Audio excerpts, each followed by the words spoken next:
Section 3(2) of the Pensions Act, which provides that the pensions regulations may be amended by regulations made by the President. As such, granting powers to the Cabinet Secretary would create conflict in the implementation of such regulations. And 2, that on Clause 3 of the bill, the clause is ambiguous as it does not provide with specificity the date for which pension shall become due. The President notes that the bill lacks clarity on whether the due date is the retirement date or the date on which a retired person makes an application for payment of pension. Further, the President notes that the objects sought to be achieved by the bill can be realized through administrative action by streamlining the pension processes to ensure the timely payment of pension to retired persons. In his reservations, His Excellency the President observes that the bill fails to take cognizance of the recent automation of the pensions process, which has reduced timelines for processing pensions. Consequently, the President recommends deletion of Clause 2 and 3 of the bill, which, as a matter of fact, are the primary content of the bill. Honourable Members, Standing Order 154.2 requires the House to consider the President's reservations within 21 days upon receipt of a memorandum. In this regard, the memorandum from the President now stands committed to the Departmental Committee on Finance and National Planning for consideration. The committee is required to table its report soonest to allow the House to consider the President's reservations within the said timelines. Honourable Members, may I at this point remind the House of the Speaker's communication of 28th July 2015 concerning the consideration of the President's reservations to a bill and amendments thereto. I particularly draw your attention to the guidance that the voting threshold for the passage of amendments proposed by a committee or an individual member that have the effect of fully accommodating the President's reservations is a simple majority, as contemplated under Article 1221 of the Constitution, as read together with 1115(2)(a). On the other hand, an amendment that does not fully accommodate the President's reservations, or indeed one that has the effect of a total override of the President's reservations, including negating his proposed text, would require a 2/3 voting threshold to be passed in keeping with the provisions of Article 115(4) of the Constitution. In conclusion, honourable members, I hereby direct the clerk to circulate the memorandum from His Excellency the President to all members so that they can familiarize themselves with its contents, and the House is accordingly informed. Thank you. Next. Order number 4, petitions. Order number 5, papers. Majority Leader.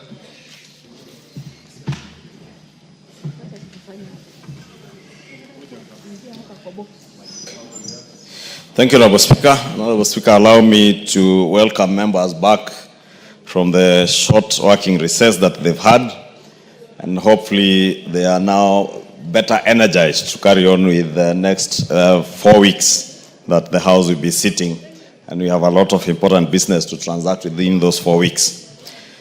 Allow me, Honourable Speaker, to lay the following papers on the table of the House today, Tuesday, July 22nd, 2025. 1, legal notice number 79 of 2025 relating to the National Museum and Heritage Admission Fees, Regulations of 2025, and the explanatory memorandum from the Ministry of Gender, Culture and Children's Services. 2, legal notice number 94 of 2025 relating to the Kenya National Qualifications Framework, General Regulations of 2025, and the explanatory memorandum from Ministry of Education. 3, the following legal notices from the Ministry of Energy and Petroleum. 1, legal notice number 95 of 2025 relating to the Petroleum Business Licensing and Petroleum Logistics Facility Construction Permit Regulations of 2025. 2 is legal notice number 96 of 2025 relating to the Petroleum Licensing of Petroleum Road Transportation Business Regulations of 2025. 3, legal notice number 97 of 2025 relating to the Petroleum Operation of Common User Petroleum Facilities Regulations of 2025. 4 is legal notice number 98 of 2025 relating to the Petroleum Information and Statistics Regulations of 2025. 5 is legal notice number 99 of 2025 relating to the Petroleum, Lubricants, Facility, Construction and Business Licensing Regulations.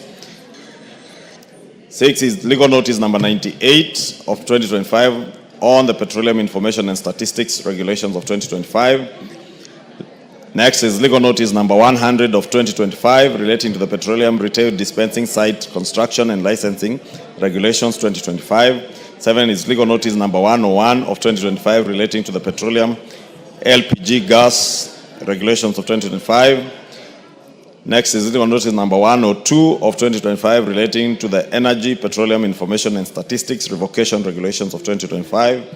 9, legal notice number 103 of 2025 relating to the Energy, Retail Facility Construction and Licensing Regulations of 2025. And legal notice number 104 of 2025 relating to Petroleum Products Quality Management Regulations of 2025. 4, Honorable Speaker, is legal notice number 106 of 2025 relating to the Public Finance Management, Sports, Arts and Social Development Fund Amendment Regulations of 2025 from the National Treasury and Economic Planning.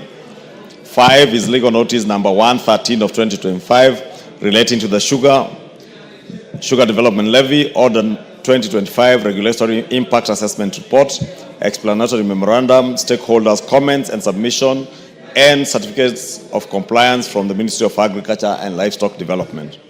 6 is legal notice number 114 of 2025 relating to the Affordable Housing Regulations of 2025 from the Ministry of Lands, Public Works, Housing and Urban Development, and the following accompanying documents. 1, the published regulations. 2, notice for public participation. 3, notice for the regulatory impact assessment. 4, regulatory impact assessment. 5, photos. 6, public participation attendance list. 7, the matrix on the comments received from the public participation process. 8, the explanatory memorandum. And 9, the certificate of compliance. 7, Honorable Speaker, is the draft Salaries and Remuneration Commission, Remuneration and Benefits of State and Public Officers Regulations of 2025 from SRC Commission.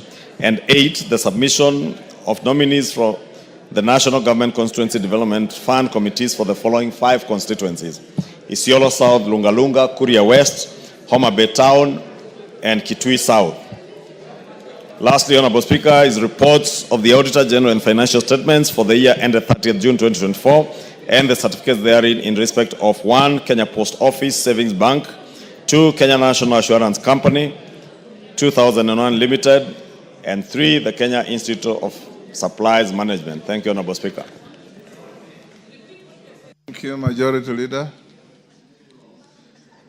Chairperson, Departmental Committee on Regional Development. Yes, Honorable Milemba.